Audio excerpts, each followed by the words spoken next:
Bonjour, nous vous souhaitons la bienvenue ce matin à votre café matinal dans Jean chapitre 7, les rappels de Nicodème.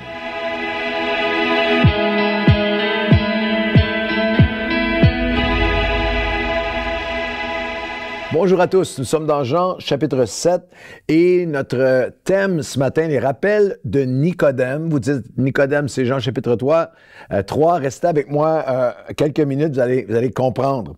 J'ai lu un article récemment sur une légende de nos voisins américains. C'est un animateur de radio qui pendant plus de 4 décennies s'appelle Paul Harvey. Et pendant plus de 4 décennies, il y avait une émission de radio qui était suivie par entre 25 et 30 millions de personnes. Si vous pouvez imaginer, c'était les heures de gloire, les années d'or de la radio aux États-Unis. Et à chaque semaine, avec cette émission, il a été appelé, c'était un peu son surnom, il était la voix la plus connue d'Amérique. Et l'Amérique entière, pendant toutes ces années, était capturée et retenait son souffle en écoutant l'émission de Paul Harvey. Parce qu'une des choses qu'il faisait, c'est qu'il choisissait, il racontait des histoires vraies, mais qui avaient une fin choc, un punch final. Il racontait une histoire qui était vraiment mystérieuse. Et alors qu'il révélait le punch final, la stupéfiante conclusion, il avait toujours avec sa voix magnifique, qui n'est pas la mienne, mais avec sa voix magnifique, il disait toujours, et maintenant vous savez, il faisait une pause, et maintenant vous savez le reste de l'histoire. Eh bien, aujourd'hui, dans Jean chapitre 7, nous arrivons à un moment Paul Harvey. Nous arrivons à un moment le reste de l'histoire. Parce que si je vous demande, je vous pose la question, à quoi pensez-vous lorsque je vous mentionne le nom de Nicodème? Eh bien, pour ceux qui connaissent la Bible et pour les chrétiens en général, il y a une connaissance de base parce que Nicodème est célèbre dans le récit biblique pour Jean chapitre 3 qu'on a étudié ensemble précédemment. Et surtout, c'est à partir de cette conversation avec Nicodème que nous avons ce verset fabuleux, Jean 3,16, « Car Dieu a tant aimé le monde qu'il a donné son Fils unique, afin que quiconque croit en lui ne périsse pas, mais ait la vie éternelle. » Mais ce qui est fascinant avec Jean 3,16, c'est avec Nicodème qui vient au milieu de la nuit rencontrer Jésus, et il y a tout cet échange extraordinaire. Tu dois naître de nouveau. Dieu a tant aimé le monde, et c'est peut-être le verset où il y a le plus de gens sur la planète qui sont venus au Seigneur à travers ce verset, cette conversation. C'est qu'on ne sait pas dans la lecture de Jean 3, on arrive à la fin, puis on ne sait pas. Est-ce que Nicodème s'est converti? Est-ce qu'il a donné sa vie au Seigneur? Est-ce qu'il a résisté ou est-ce qu'il a reçu le Seigneur? Est-ce qu'il a reçu le message pour lui-même? Et dans Jean chapitre 7, nous avons la réponse dans un très court verset. Il faut que vous y portiez attention, vous auriez pu le manquer, mais il est extrêmement significatif. À la toute fin du 7e chapitre de Jean, qui est notre chapitre aujourd'hui, nous lisons au verset 50, Jean 7, 50, « Nicodème, qui était venu de nuit vers Jésus et qui était l'un d'entre eux leur dit. » Alors Jean 7 nous dit que Nicodème qui était venu de nuit est venu à Jésus et il était maintenant devenu un disciple. Il était un d'entre eux, il était un chrétien, un disciple de Jésus. Et dans Jean chapitre 7, il y a un rappel, je les appelle les 4 rappels de Nicodème qu'on retrouve tout au long du chapitre 7. Et le premier de ces rappels, c'est que Nicodème nous rappelle que personne ne peut mesurer l'impact du salut dans une vie. D'une rencontre.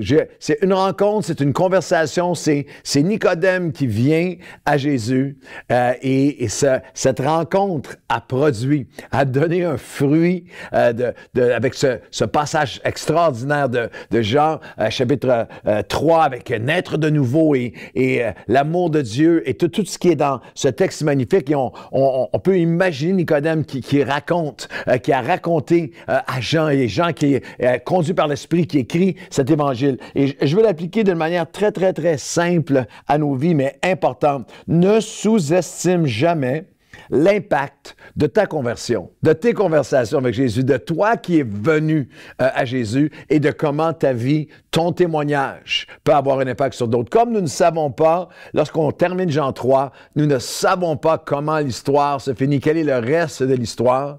Dans beaucoup de cas, lorsque nous témoignons notre foi, nous ne savons pas le reste de l'histoire. Nous ne savons pas le fruit que ça va produire. Mais ne sous-estime pas à quel point la parole de Dieu ne retourne jamais au Père sans faire une œuvre dans les cœurs. C'est une promesse du prophète Ésaïe. Alors, lorsque tu témoignes, ta responsabilité est simplement d'être fidèle, de témoigner ta foi. Et souvent, on ne voit pas le reste de l'histoire. Mais je crois réellement de tout mon cœur que lorsqu'on va arriver face à face avec Dieu, il va y avoir des personnes à qui tu as témoigné. Tu n'as jamais su le reste de l'histoire, mais l'impact que tu vas avoir eu sur leur vie. Lorsque Paul parle aux Thessaloniciens, il leur dira quelle n'est pas ma récompense et ma couronne, si ce n'est de vous voir avec moi dans la présence de Jésus lors de son avènement. L'apôtre Paul avait ce sens qu'il y a plein de gens à qui il a témoigné sa foi, qu'il est le fruit de sa communion avec Jésus et que c'est seulement à la toute fin,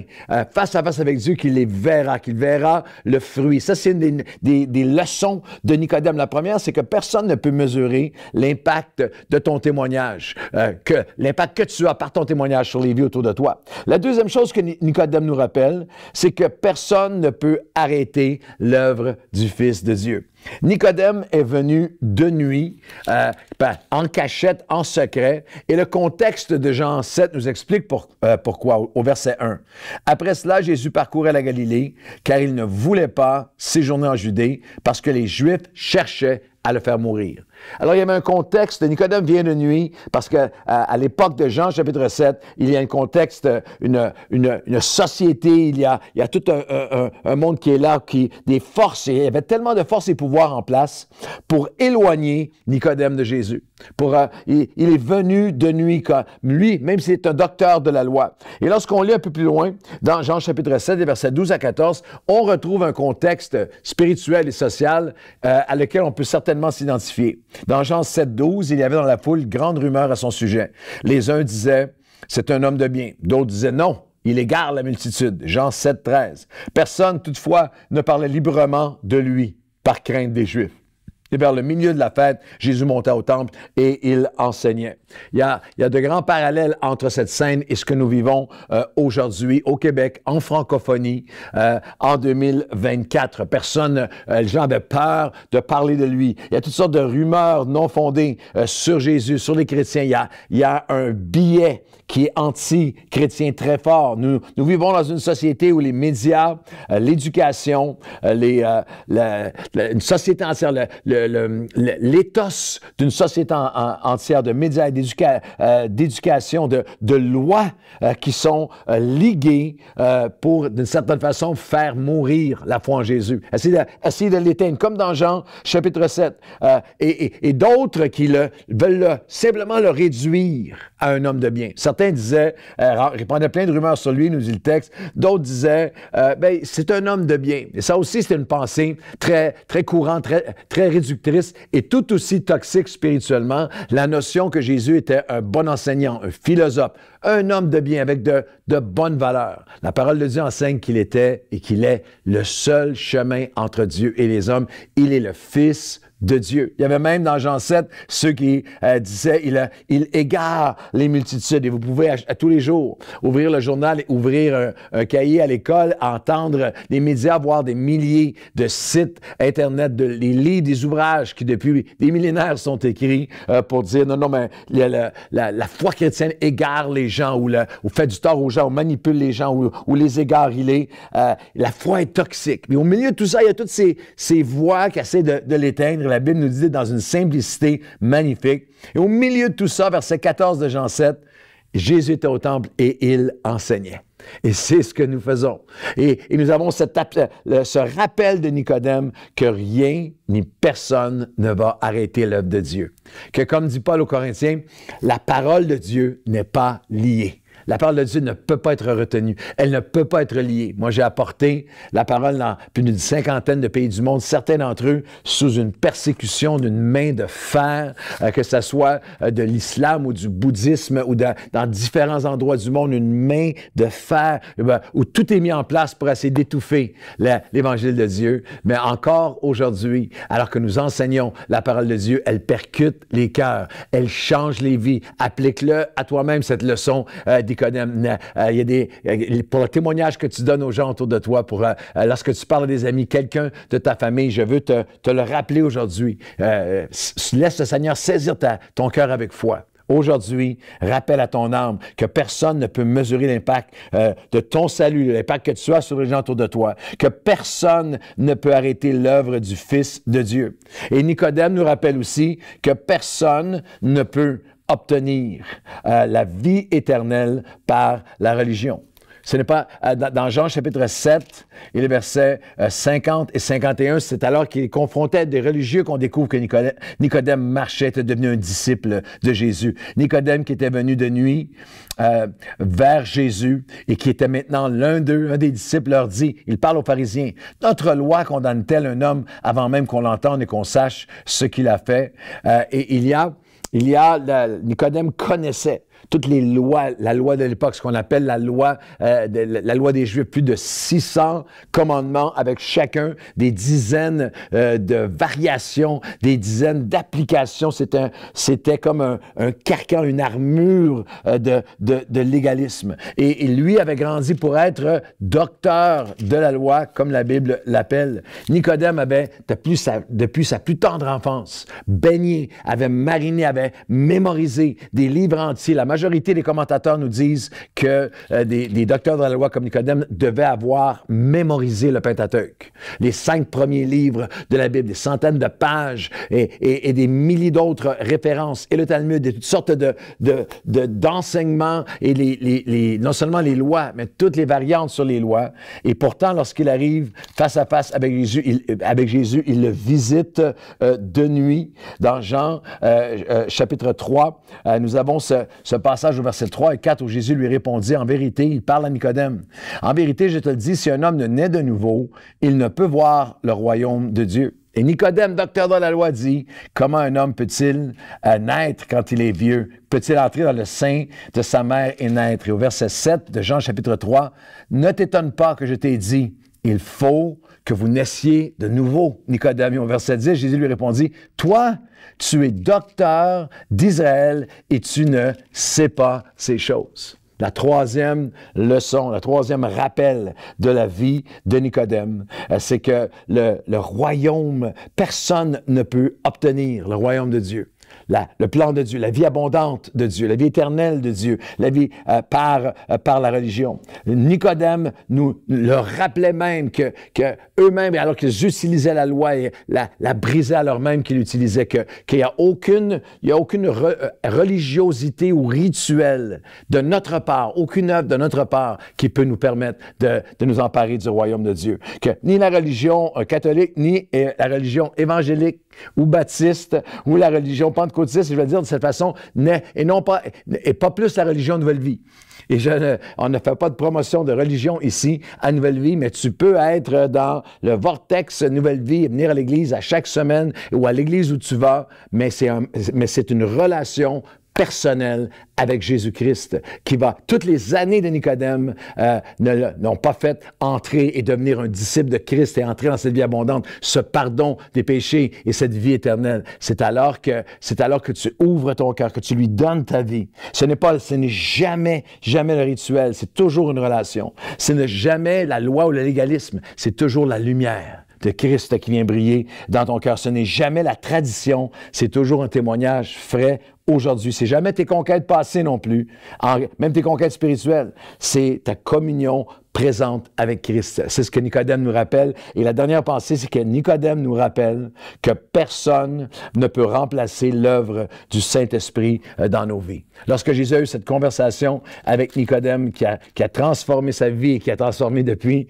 la vie de millions de personnes qui ont lu l'Évangile de Jean, chapitre 3, il dira dans Jean, chapitre 3, le verset 4, 5 et 6, alors qu'il dit au verset 5, « En vérité, je te le dit, si un homme ne naît d'eau et d'esprit, il ne peut entrer dans le royaume de Dieu. Ce qui est né de la chair est chair, et ce qui est né de l'esprit est esprit. » Qu'il y a une œuvre du Saint-Esprit, mais qui n'est pas limitée au salut. Et c'est dans Jean 7 qu'on trouve ce moment magnifique. C'est le dernier passage aujourd'hui. Dans notre chapitre, Jean chapitre 7, où on apprend que Nicodème est maintenant un disciple de Jésus. Au verset 37 à 39, le dernier jour, le grand jour de la fête, Jésus, se tenant debout, s'écria, « Si quelqu'un a soif, qu'il vienne à moi. » Pas qu'il vienne à l'Église ou à une religion ou à un héritage familial, spirituel. Qu'il vienne à moi et qu'il boive. Celui ou celle qui croit en moi, des fleuves d'eau vive couleront de son sein, de son cœur, comme dit l'Écriture. Il dit cela de l'Esprit que devaient recevoir ceux qui croiraient en Dieu, croiraient en lui. Car l'Esprit n'était pas encore, parce que Jésus n'avait pas encore été glorifié. Mais Jésus est maintenant glorifié, mort, ressuscité, et maintenant l'Esprit a été répandu sur la terre. Nous sommes nés de l'Esprit, et Nicodème nous rappelle, Jean chapitre 7 nous rappelle que personne ne peut remplacer cette œuvre de l'Esprit dans nos vies. Que tu es non seulement né de l'Esprit lorsque tu deviens chrétien, mais que Dieu a des fleuves d'eau vive avec lesquels il veut t'abreuver. Un fleuve d'eau vive qui coulera, que le Saint-Esprit qu'il devait recevoir ceux qui croiraient en lui.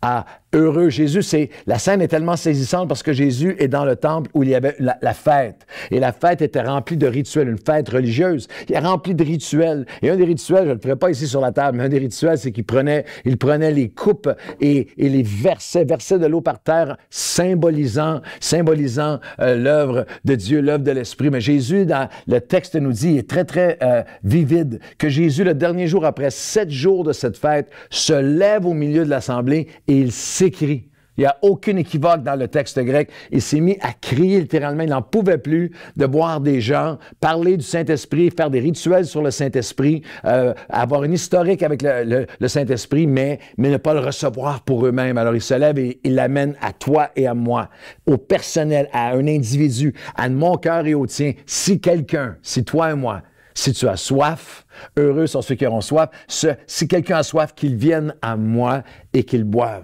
Et le Saint-Esprit n'est pas seulement pour le salut. Dieu te pose la question aujourd'hui, as-tu soif? As-tu soif des dons de son esprit, du fruit de son esprit, de la communion avec l'esprit, du renouvellement de l'esprit, de la résurrection que l'esprit peut donner dans chacune de nos vies, de littéralement la direction de l'esprit, le pardon de l'esprit, de la vie de l'esprit. As-tu limité l'œuvre de l'esprit dans ta vie ou as-tu encore soif ce matin? Je veux prier avec toi dans cette dernière minute et qu'on puisse prier ensemble. Moi, je me joins à toi pour prier aujourd'hui parce que j'ai entendu le rappel, ces magnifiques rappels de Nicodème dans le 7e chapitre de Jean. Alors, on prie ensemble aujourd'hui. Seigneur, nous venons à toi et merci que Nicodème n'a pas seulement entendu le message, mais qu'il est devenu un disciple et que ton Saint-Esprit a permis que ces lettres, cet évangile que Jean a écrit puisse nous révéler que Nicodème était maintenant disciple avec toi. Et Seigneur, qu'il nous donne ces profonds rappels aujourd'hui. Seigneur, rappelle-nous que personne ne peut mesurer notre impact dans la vie des gens.